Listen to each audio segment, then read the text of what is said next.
기억하고 신뢰하라라는 제목으로 우리 말씀을 묵상하도록 하겠습니다. 자, 여기 오늘 말씀에 보니까 9절에 여호와의 팔이여 깨소서 깨소서 이렇게 이야기를 합니다. 이거 깨소서라고 지금 기도를 하고 있는데, 이 말은 지금 어떤 상황이기 때문에, 어떤 상황으로 느껴지기 때문에 이렇게 기도할까요? 하나님이 마치 주무시는 것 같은 거예요. 하나님의 일하심이 전혀 느껴지지 않고 보여지지 않는 것 같습니다. 그러니까 선지자를 통해서 끊임없이 하나님이 회복시킬 것이고 또 위로할 것이고 또 너희를 포로된 곳에서 지금 이제 포로로 잡혀가 있는 상황이니까 돌이킬 것이다 라고 그렇게 말씀을 하지만 실상은 전혀 변화가 없는 거예요.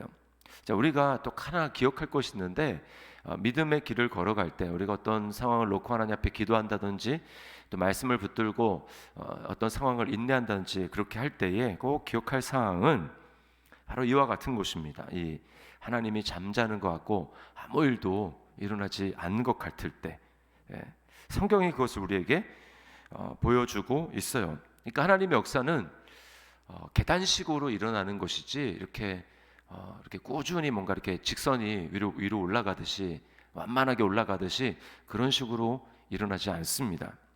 그 성경이 우리에게 그걸 보여주죠. 자, 여리고 성이 어떻게 무너졌는지 한번 생각을 해보세요.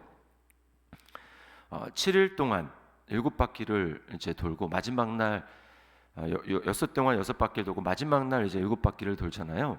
그 돌 때 한 바퀴 돌 때 뭔가 조금 조짐 있고 이런 식으로 일어나지 않았습니다. 한 바퀴 돌면 벽돌이 하나 빠지거나 뭔가 그러면 사람들이 힘을 내서 믿음으로 하겠죠. 그날 전혀 그러지 않았어요.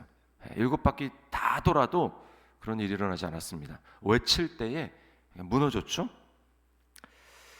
엘리야가 비 오기를 위해서 7번 이제 갈멜산 정상에서 기도를 하지 않습니까? 그때도 마찬가지였습니다. 6번까지 아무런 일도 일어나지 않았어요. 그러나 7번째 어떤 일이 일어납니까? 이 손바닥만한 구름이 보였죠. 우리가 낙심하기가 쉬운 거예요. 나아만이 요단강에 7번 물에 잠그면 그 나병이 깨끗하여질 것이다 라고 했잖아요.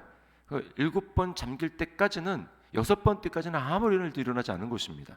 우리가 낙심할 때가 바로 그런 거죠. 5번 했는데 안 되는 거예요. 하나님은 잠자고 계시나 보다, 하나님은 일하지 않는 것 같다 라고 생각을 하기가 너무나 합리적이고 쉬운 거죠. 그러나 7번 다 해야 되는 거예요. 7번 잠그고 일어났더니 어린아이 살과 같아졌다라고 말하는 것입니다. 우리는 하나님이 잠자는 것 같을 때, 하나님이 아무런 일도 하지 않는 것 같을 때, 하나님의 약속이 도대체 아무런 소용이 없을 것 같을 때, 그때에도 우리는 어떻게 하면 정말 믿음으로 인내하며 갈 수 있을까라고 하는 것이죠. 자, 그럴 때 우리가 첫 번째로 좀 적용해야 될 것이 뭐냐? 오늘 말씀에 기억해야 된다라고 하는 것입니다. 기억해야 된다. 자, 9절 다시 보시면 깨소서라고 한 다음에 능력을 베푸소서, 옛날 옛 시대에 깨신 것 같이 하소서. 라합을 점이시고 용을 찌르시니가 어찌 주가 아니시며. 자, 라합과 여기 용이라고 나왔는데 이것은 이제 그 고대에 사는 사람들이 바다에 산다고 생각한 괴물을 말하는 것입니다. 특별히 이 애굽을 여기서는 상징해요. 애굽 너무나 강력해서 또 도저히 거기서 하나님이 아브라함에게 약속하셨던 너희는 가나안 땅으로 다시 돌아오게 될 것이고 내가 이 땅을 너와 내 후손에게 주리라, 그 언약한 말씀이 뭐 도저히 이루어질 것 같지 않은 그런 상황에서 하나님이 어떻게 하십니까? 라합을 점이시고 이렇게 토막토막 내셨다라는 거죠. 그리고 용을 찌르셔서 하나님이 구속하셨다라는 거예요. 10절 말씀에 보면 바다를 넓고 깊은 물을 말리시고 바다 깊은 곳에 길을 내어 구속받은 자들을 건너게 하시니가 어찌 주가 아니시니까. 그들 눈앞에 홍해가 있었고 뒤에는 쫓아오는 바로 군대들이 있었죠. 이제는 끝났다, 망했다 라고 생각하는 그때 하나님은 이 홍해 바다의 물을 말리시고 가르시고, 그래서 그 마른 땅처럼 이스라엘 백성들을 건너가게 하셨다라는 것입니다. 여러분 이것을 우리에게 한번 적용을 해 보십시다. 이게 무슨 뜻일까요? 특별히 제가 이제 뭐 며칠 전에도 새벽에 그런 말씀드린 게 생각이 나는데, 여기 이제 구속받은 자들이라고 했어요. 지금 애굽의 상황이죠. 출애굽 상황을 지금 떠올리면서 지금 똑같이 바벨론의 포로로 잡혀 있는 이스라엘 백성들에게 말하는 것입니다. 기억하라는 거예요. 자, 여기 구속받은 자들. 구속이라는 얘기는 값을 지불한다라는 거라고 말씀을 드렸잖아요. 자, 하나님이 어떻게 애굽에서 값을 지불하고 이스라엘 백성들을 건져 주셨습니까? 네, 유월절 어린 양의 희생이 있었죠. 유월절 어린 양. 그러니까 유월절 어린 양의 피 흘림이 없었던 집이 없었습니다. 모든 그 가정, 모든 그 이제 그 세대주가 있는 그 가정에서는 다 이 희생이 있었던 거예요.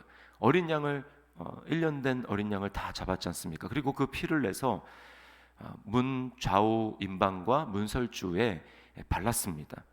원래는 집집마다 다니면서 다 죽음의 피를 보아야 되지 않습니까? 왜냐하면 죄 없는 인간이 없으니까. 사실은 애굽만 피를 보는 게 아니라 이스라엘 백성들 다 피를 보아야 정상입니다. 그러나 이스라엘에는 하나님의 저주와 이 죽음의 심판이 없었던 이유는 그들에게 어린 양 희생이 됐기 때문에 하나님이 넘어가신 거죠. 이걸 기억하라는 것입니다. 여러분 이것은 우리에게도 마찬가지죠. 그들이 홍해를 건넌 사건을 이제 세례라고 이제 고린도전서에 보면 바울 사도하고 이야기하는데, 우리가 바로 그런 것입니다. 우리가 어떻게 구속을 받았습니까? 어린 양 되신 예수 그리스도께서 피 흘림으로 우리를 구원해 주셨죠. 도저히 이 홍해 이쪽과 홍해 저쪽 편에 놓여 있는 이 홍해라는 것은 인간의 힘으로 도저히 건너갈 수 없는 거예요. 그럼 뭘 얘기합니까? 죄의 구렁텅이가 그만큼 깊다라는 거죠. 도저히 우리 힘으로는 그것을 넘어갈 수 없는데 그리스도께서 십자가의 피로 우리를 이쪽에서 저쪽으로 건너가게 하셨습니다. 그래서 골로새서 1장 말씀에 보면 뭐랍니까? 구속고 죄사함을 받았다라고 말씀하시고, 우리는 흑암의 나라에서 하나님의 사랑의 아들의 나라로 옮겨졌다라고 말씀을 하고 있는 것이죠. 여러분 이게 우리에게 일어날 일입니다. 이것은 기적 중에 기적이에요. 이 홍해의 기적이 일어난 것은 단지 그냥 하나님이 모세를 통해서 그 물을 갈라주셨다 이것이 아니고 구속이다 라고 하는 것입니다. 하나님의 놀라운 희생이 있었기 때문에 그런 일이 일어난 것처럼 우리 영혼에 그러한 일이 일어난 거예요. 내가 죄인인 것이 어떻게 믿어집니까? 사람들은 죄가 없다고 얘기를 하는데 우리는 내가 죄인인 게 믿어지잖아요. 나 같은 죄인, 우리가 이렇게 고백하지 않습니까? 그리고 이런 나 같은 죄인을 구원해 주실 분이 예수 그리스도다. 예수님이 그냥 4대 성인 중에 한 명이 아니고 나의 구원자시고 그리고 나의 주님이 되신다라고 하는 것을 고백할 수 있는 거, 이게 어떻게 가능한 일입니까? 그리고 성령으로 말미암아 우리가 하나님을 아버지라고 부르죠. 어떻게 하나님의 아버지가 됩니까? 보이지도 않는데. 근데 우리는 꺼리낌 없이 그렇게 부를 수 있습니다. 여러분 이게 기적 아닙니까? 그리고 주님이 눈에 보이지도 않는데, 예수님이 지금 눈에 보이지도 않는데 그 주님을 믿을 뿐만 아니라 다시 오신다라는 걸 믿는다. 이게 얼마나 놀라운 일입니까? 그리고 우리가 보이지 않는 하나님의 나라를 상속받는다. 이게 믿어진다라는 것은 기적 중에 기적인 것입니다. 이걸 기억해야 된다는 거. 내가 이런 기적의 은혜를, 하나님의 구속의 은혜를 받은 사람이구나. 얼마나 놀라운가라고 하는 것을 기억하라는 거예요. 너의 영혼 가운데 이런 일이 일어났다라는 것을 기억하라. 너희는 구속받은 백성이라는 것을 기억하라. 기적 중에 기적을 너희가 경험했다. 이런 우리의 놀라운 은혜 받았던 사실을 기억하라는 것입니다. 자, 기억이 첫 번째, 기억해라. 뭐 하나님 도저히 일하지 않는 것 같다. 그럴 때 우리에게 어떤 일이 일어났는지 기억하라는 것입니다. 자, 그 다음에 두 번째는 뭐냐면 그 주님의 능력이 지금도 계속됐다는 것을 주님의 약속의 말씀을 통해서 의지하고 신뢰하고 믿으라는 거예요. 자, 그래서 이제 뭐라고 고백할 수 있습니까? 이건 미래에 일어날 일인데 11절에 여호와께 구속받은 자들이 돌아와 노래하며 시온으로 돌아오니 영원한 기쁨이 그들의 머리 위에 있고 슬픔과 탄식이 달아 나리이다. 우리는 이제 우리 영혼의 구속을 받았지만 아직 몸의 구속은 받지 않았습니다. 몸의 구속, 그리고 완전한 구속은 언제 일어납니까? 예수님이 재림하실 때 일어나죠. 그 전까지는 우리는 고난을 또 당해야 되고 여러 가지 힘든 많은 일들을 인내하며 참으며 믿음으로 걸어가야 됩니다. 그러나 이런 일이 반드시 일어나는 거예요.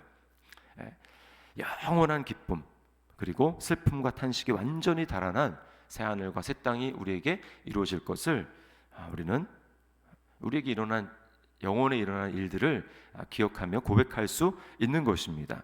자, 하나님이 또 뭐라고 말씀합니까? 이 12절 말씀을 보세요. 너희를 위로하는 자는 나 곧 나이니라. 너는 어떠한 자이기에 죽을 사람을 두려워하며 풀같이 될 사람의 아들을 두려워하느냐? 왜 두려워하느냐라고 말하는 것이죠. 그리고 13절, 하늘을 펴고 땅의 기초를 정하고 너를 지은 자 여호와를 어찌하여 잊어버렸느냐? 너를 멸하려고 준비하는 저 학대자의 분노를 어찌하여 항상 종일 두려워하느냐? 학대자의 분노가 어디 있느냐? 하나님이 왜 두려워하느냐? 너에게 일어난 일을 기억하면서 두려워하지 말고 나를 신뢰하라 라고 말씀합니다.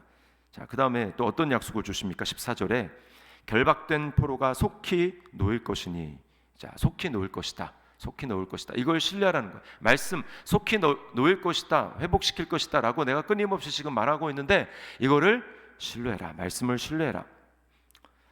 또 죽지도 아니할 것이, 너희 안 죽는다라는 거야. 안 죽는다. 그리고 구덩이로 내려가지도 아니할 것이며 그의 양식이 부족하지도 아니하리라.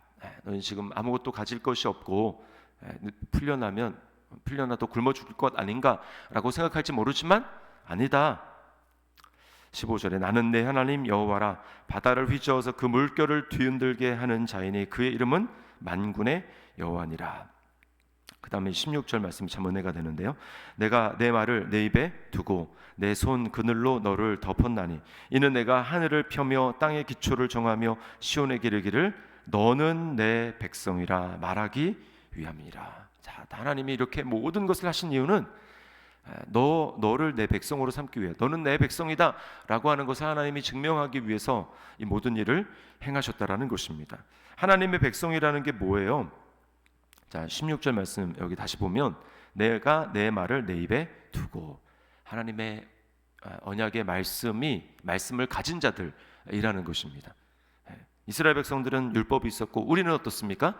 우리는 그 율법의 말씀이 돌에 새겨진 것이 아니라 우리 마음의 심령에 새겨주셨어요. 이게 거듭난 사람들의 특징이죠. 성령이 우리 안에 계시기 때문에 하나님의 말씀이 우리 마음속에 새겨졌을 뿐만 아니라 우리에게는 완성된 하나님 말씀이 66권이 하나님의 말씀이라는 것을 인정하고 그리고 그 말씀을 따라서 살아가는 것입니다. 내가 내 말을 내 입에 두고 또 내 손그늘로 너를 덮었나니, 하나님의 완전한 보호를 이야기를 하는 것입니다. 하나님이 손으로 덮으면 누가 그 손을 치우고 해야 할 자가 있겠습니까? 아무도 없는 거예요. 이건 완전한 보호를 말하는 것입니다. 너에게 나의 말을 두었을 뿐만 아니라 너에게는 나의 언약의 말씀이 있을 뿐만 아니라 너에게는 나의 완전한 보호가 너를 완전히 구속할 때까지 너에게 있을 것이다 라고 말하는 것이죠. 우리에게도 동일합니다.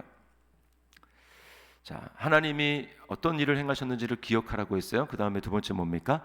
하나님의 완전한 말씀을 주실 뿐만 아니라 우리에게 완전한 보호를 해주시는 그 능력의 하나님, 그 하나님을 신뢰해야 됩니다. 여러분, 무엇을 두려워하고 무엇을 염려하고 있습니까? 주님께서 오늘 말씀하시죠. 그런 자들을 왜 두려워하느냐? 왜 염려하느냐? 내가 누구인지를 기억하고 나를 신뢰해라, 나를 믿으라 말씀합니다. 공중에 나는 새를 보라. 심지도 않고 거두어 들이지도 않고 창고에 모아 들이지도 아니하되 너희 하늘 아버지께서 기르시나니 너희는 그것들보다 귀하지 아니하냐. 우리가 그런 존재입니다. 하나님의 백성 아닙니까? 하나님의 자녀 아닙니까? 그래서 뭐라고 말씀해요? 그러므로 염려하여 이르기를 무엇을 먹을까, 무엇을 마실까, 무엇을 입을까 하지 말라. 이는 이방인들이 구하는 것이라. 우린 이방인이 아니죠. 너희 하늘 아버지께서 너에게 무엇이 있어야 할 줄을 아시느니라. 하나님이 아십니다. 하나님이 아시면 아는 것으로 끝나지 않고 하나님에겐 다 대책이 있고 하나님에겐 다 보호하심에 다 생각이 있으신 거예요. 그러므로 우리 염려할 필요가 없습니다. 그리고 또 로마서 8장 32절 말씀, 자기 아들을 아끼지 아니하시고 우리 모든 사람을 위하여 내주시니가 어찌 그 아들과 함께 모든 것을 우리에게 주시지 않겠느냐. 구속을 받았다, 하나님이 나를 하나님의 자녀로 삼아 주셨다, 여기에 모든 약속이 다 들어있는 것입니다. 하나님이 자기 아들의 피를 흘려서 우리에게 구속의 은혜를 베풀어 주셨는데 어찌 그 구원을 완전히 이룰 때까지 우리를 책임지지 않으시겠습니까? 그럴 능력이 하나님에게 없겠습니까? 오늘 나는 그런 하나님이다, 그럴 능력이 있는 자다, 내가 내 말을 내 입에 두었고 내 손으로 너를 덮었나니. 네. 이런 약속을 받은 사람이 바로 저와 여러분입니다. 우리에게 구원의 은혜가 있는데 하나님이 잠자는 것 같고 깨소서 하나님 왜 아무 일도 행하지 않습니까? 내 삶 가운데 아무런 일도 일어나지 않습니까?